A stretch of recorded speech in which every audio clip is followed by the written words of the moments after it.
Questions 1 through 10 on the 2003 Grade 11 Fermat Math Contest. The value of 3 to the power of 3 minus 3 to the power of 2 plus 3 to the power of 1 minus 3 to the power of 0 is 3 to the power of 3 is 27, 3 to the power of 2 is 9, 3 to the power of 1 is 3, and 3 to the power of 0 is 1. So we got 27 minus 9 plus 3 minus 1. So however you want to do this, I can group it into negatives and positives. So this is 30 minus 10, which is 20. So number 1, the answer is E. If a equals 5 and a squared plus ab is equal to 60, the value of b is. So we have a squared plus ab is equal to 60. And a equals 5. So substitute a equals 5 into this equation, and we get 5 squared plus 5b is equal to 60. So 25 plus 5b is equal to 60. And therefore 5b is equal to 35. Divide through by 5, and you get b is equal to 7. So number 2, the answer is A. In the diagram, the value of x is. So blow this up a bit. All right, so this is a right angle, correct? And all the angles about this line are 180. Well, this is already 90, so that means these two must add up to 90. This obviously is a right angle. So that basically means that x plus 4x is equal to 90, 5x is equal to 90, and therefore x is 90 divided by 5, which is 18. So the answer to number 3 is E. In the diagram, the numbers 1 to 10 are placed around a circle. Sandy crosses out 1, then 4, and then 7. Continuing in a clockwise direction, she crosses out every third number of those remaining, until only 2 numbers are left. The sum of these 2 numbers is. All right, let's follow the rules of the question. We are starting with 1, and we are crossing out every third number, okay? So cross out 1, then 4, and then 7, and then the third number after that will be 10. Now at this point, we can't cross out anything that's already crossed out. So every third number will be a little bit trickier. So the next third number, 1, 2, 3, this is the third number. Then 1, 2, 3.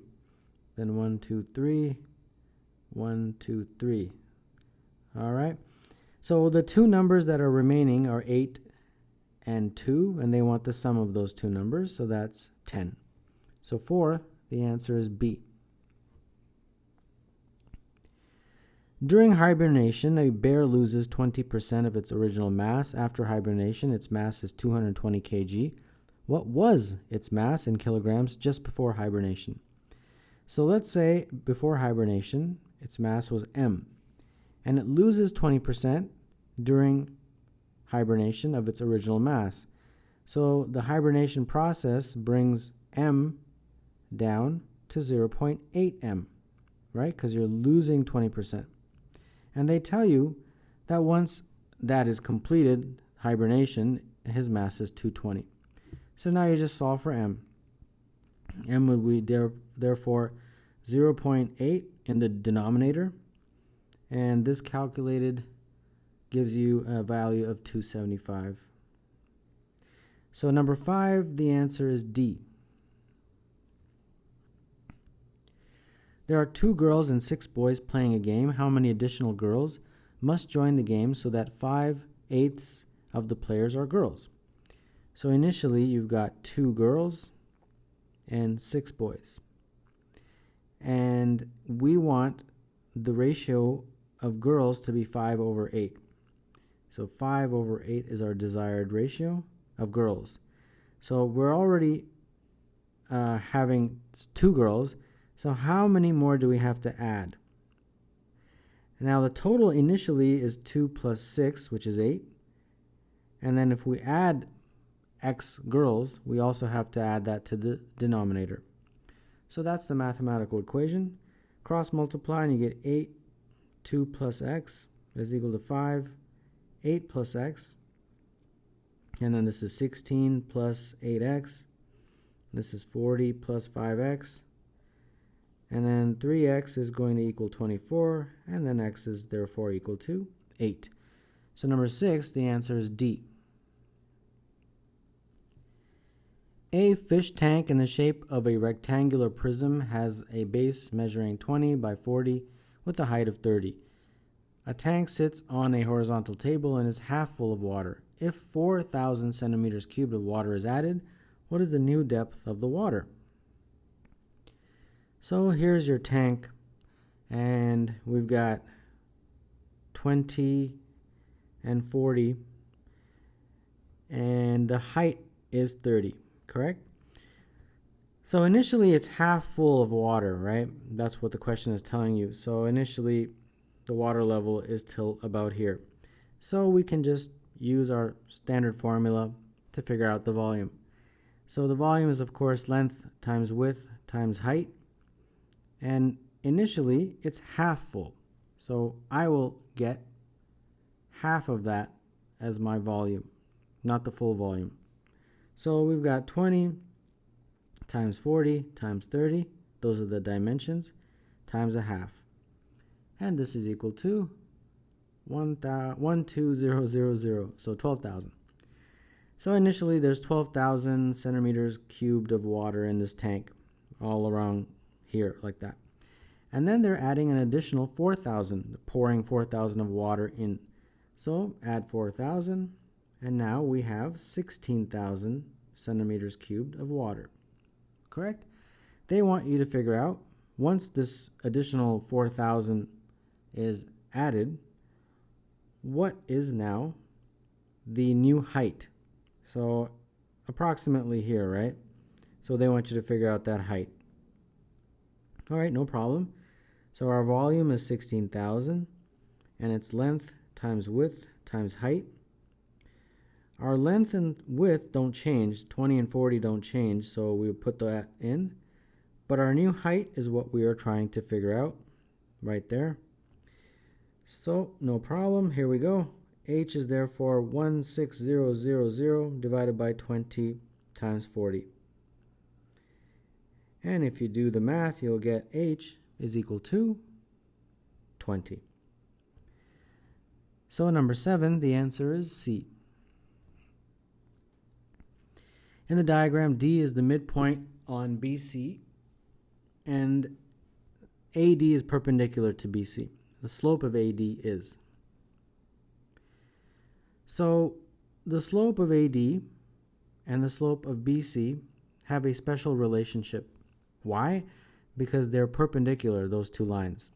And some of you may remember, if two lines are perpendicular, their slopes are negative reciprocals. So I'll give you an example. Let's say you have two lines that are perpendicular to each other, right? So you have one line like this and another one that's like that. And let's say one of those lines has a slope of 5/7. Okay, this line, let's say, has a slope of 5/7. I know that doesn't look like it, but just as an example. What would be the slope of this line if they are indeed perpendicular? Negative reciprocal. So you'd flip it, 7/5, and then you'd add a negative. All right, so like that. So the first thing, of course, we need to do in this diagram is figure out the slope of this guy right here, BC. So the slope of BC is, of course, rise over run, as you probably know for many years. So let's figure this out. Rise, it's actually going down, right? So it's actually not rising. It's actually going sinking, I guess. But in any case, it would be -4, -7.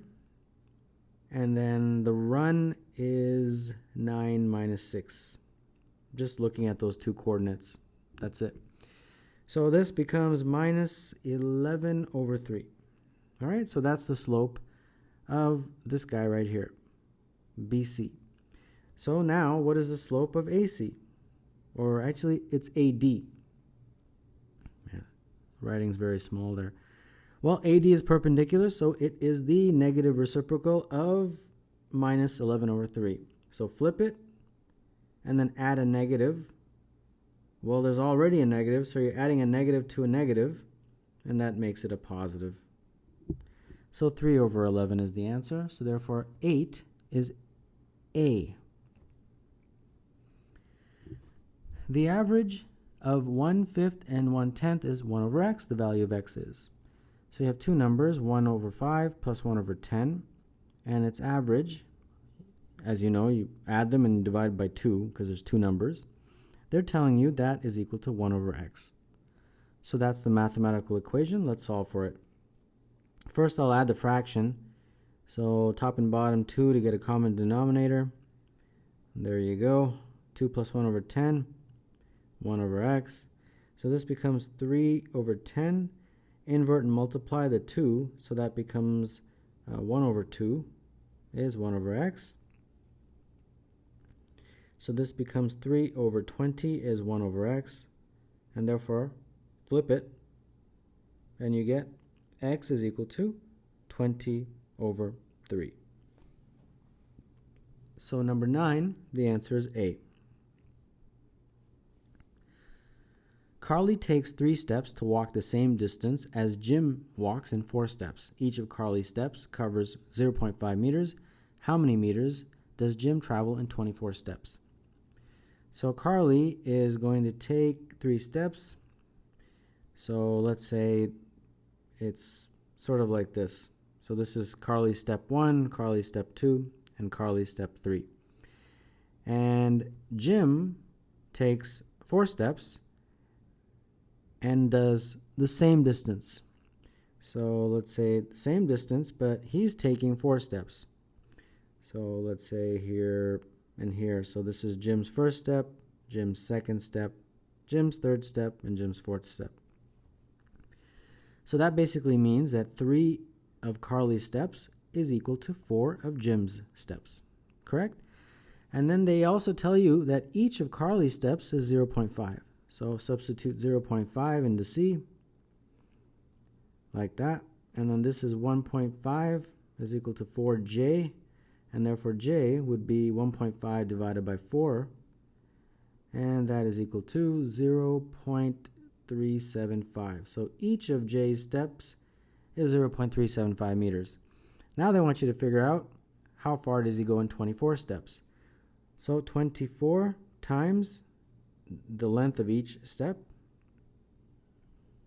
is how far he will travel in 24 steps, and that is equal to exactly 9.